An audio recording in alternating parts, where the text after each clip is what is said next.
Julian, welcome. It's been reported that WikiLeaks has released more classified documents than the rest of the world's media combined. Can that possibly be true? Yeah, can it possibly be true? It's a worry, isn't it? That the rest of the world's media is doing such a bad job that a little group of activists is able to release more of that type of information than the rest of the world has combined. Picking up the wound. Yeah, returning information, engage. Light them all up. Come on, fire. Good evening. They're the secret files from the Iraq war. Internetplattform Wikileaks Det är webbplatsen Wikileaks som publicerat omkring 400 000 sidor hemligstämplade amerikanska dokument. WikiLeaks have made public the most extensive classified military and diplomatic material ever.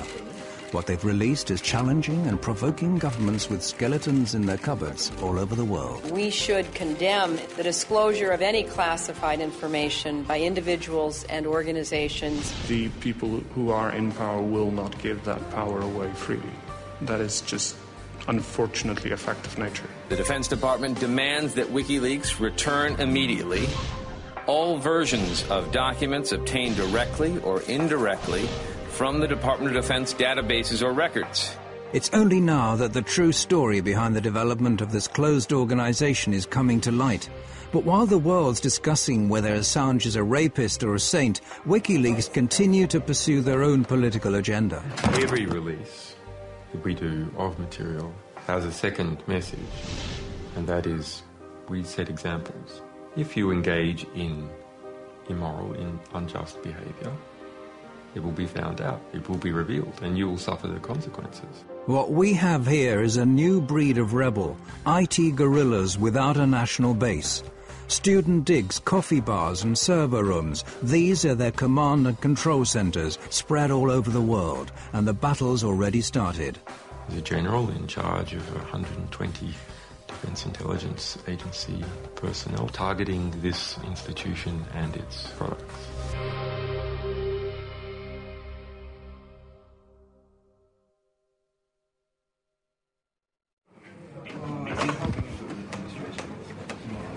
WikiLeaks have become a global force to be reckoned with in record time. It may not be easy to grasp at first, but the release of classified information is just a small step in a long-term political and ideological battle. And that leaking classified information is a weapon and not a means unto itself. The public has a right to know materials, and the historical record has a right to have materials of diplomatic, political, ethical, historical significance. If something is interfering with that process, we will undo it. He's been called the Scarlet Pimpernel of the computer age. If one were to judge him on his looks alone, you could call him a chameleon, given the frequency of his change of hairstyles during the 6 months we've been following WikiLeaks. But if you look under the surface, you'll soon discover that Julian Assange has been revolting against the powers that be for a long time. As a teenager in Australia, he called himself Mendax and got a name for himself as a highly skilled hacker. By the age of 21, he found himself in court pleading guilty to some 20 different charges of hacking. Yeah, I mean, we had a back door in the US Military Security Coordination Center. This is the peak security for controlling the security of MILNET, the US military internet. We had total control over this for 2 years. The US space agency NASA is one of the victims of the Melbourne computer hacking syndicate. American investigators, including the FBI, contacted Australian authorities with their suspicions. The court was told the men even tampered with the police investigation into hacking at the ANU. The judge, seeing Assange as just an inquisitive young man, fined him a symbolic sum and released him. However, the trial added further fuel to Assange's feelings about the importance of unrestricted information. Together with some friends, he sets up one of Australia's first internet suppliers and gives people with politically sensitive viewpoints a platform from which to publish their opinions. But when one of his customers publishes secret Scientology manuals, this prompts aggressive efforts to censor him. Helen Coburn, one of the lawyers for Scientology in California, sent many letters trying to attack us, and they ended up hiring a private investigator to try and track me down, who did manage to get hold of my silent telephone line and call me up, and just as a sort of threatening maneuver. I ended up tracking down how they did that.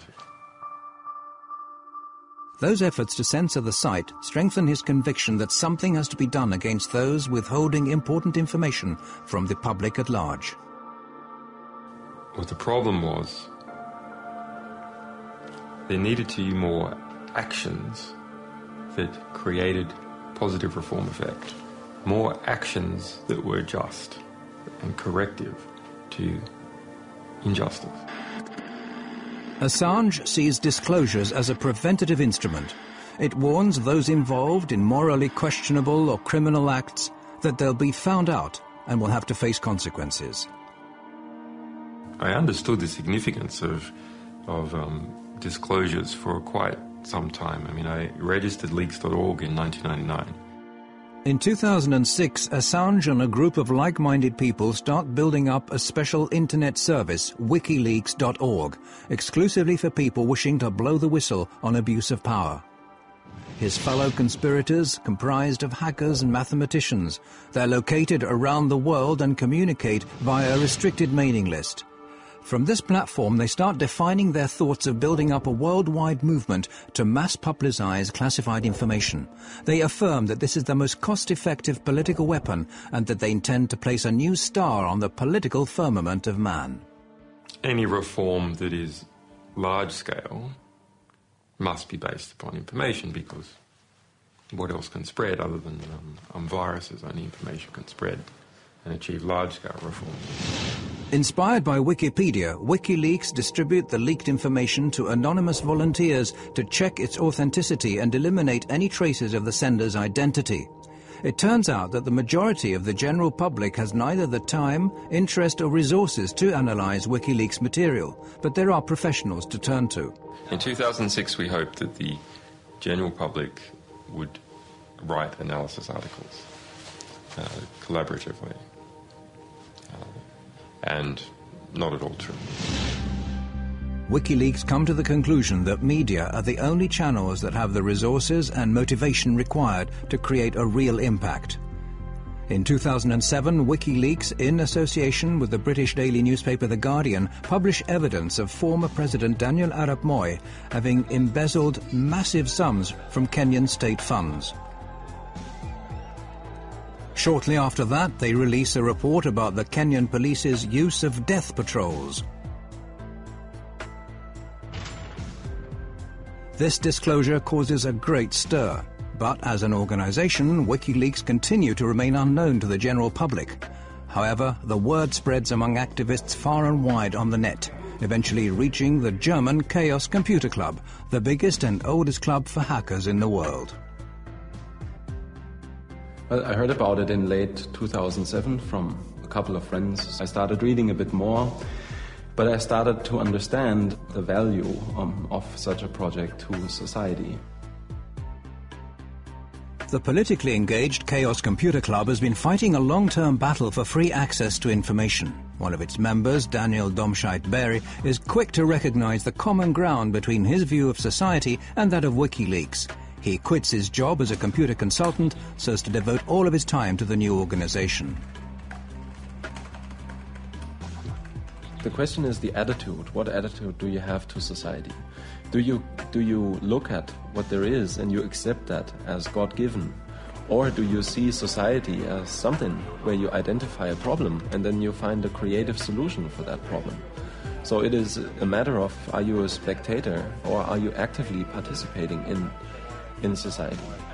The Computer Club has put the skills of some of the sharpest hacking talents in the world at WikiLeaks' disposal. What's needed now is a physical haven.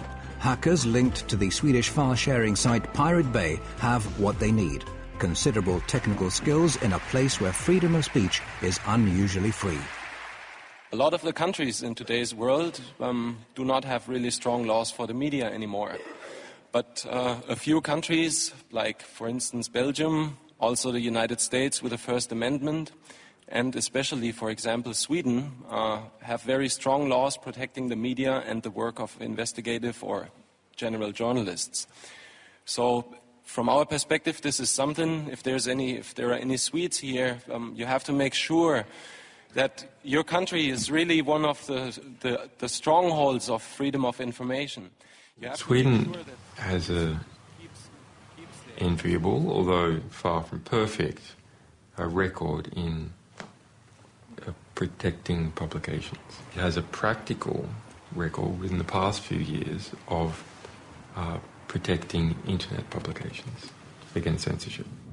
And it's precisely Sweden's unique freedom of speech law that prompts WikiLeaks to locate their main site in this unpretentious basement in one of Stockholm's inner suburbs. Det började med en tunneltjänst, att de skulle tunnla trafik här igenom för att kunna kringgå vissa IP-bandningar och sånt som har skett i andra länder där som inte gillar WikiLeaks. Men senare så valde de att ställa även en maskin här där de publicerar materialet ifrån.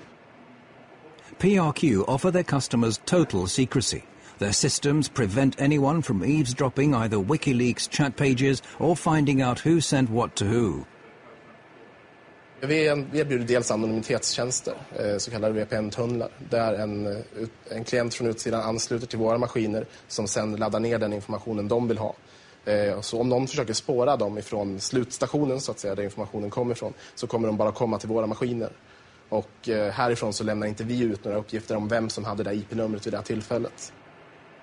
PRQ have a track record of being the hardest ISP you can find in the world. There's just no one else that bothers less about lawyers harassing them about content they are hosting.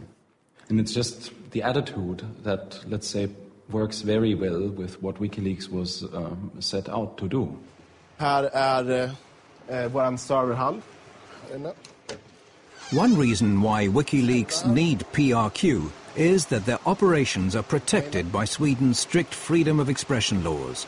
Laws which PRQ exploit to the full. Vi accepterar allting som faller under, som är lagligt enligt svensk lag. Så accepterar vi precis allting. Oavsett hur omoraliskt eller förkastligt det kan vara i övrigt, så väljer vi att inte göra några moraliska bedömningar. Det är en informationsbomb som står och väntar istället för de konventionella vapnen.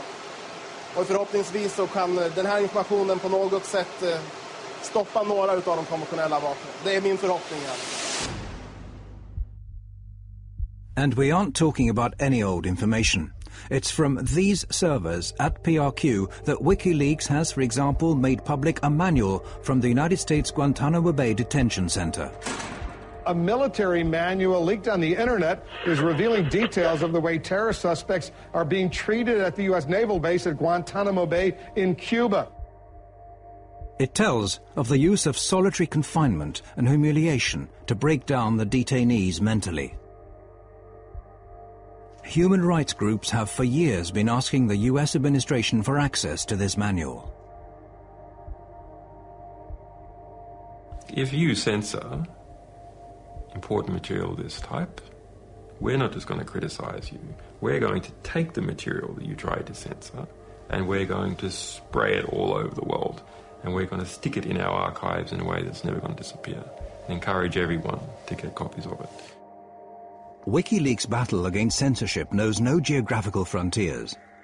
The next step is to publish an internal report commissioned by the multinational trading company Trafigura, who are alleged to have dumped toxic waste in the Ivory Coast that caused tens of thousands of people to seek medical care. The Guardian newspaper was going to produce a big story on this, and as a result, they were gagged. The company obtained a secret order in court to gag all the press in the UK from reporting anything related to the content of that report and the fact that they had been gagged. In the US, hackers discover that the Republican presidential candidate Sarah Palin is apparently bypassing US transparency laws by using a private email account to conduct government business. WikiLeaks publishes her messages. After just 2 years, the site's made public over 1 million secret documents,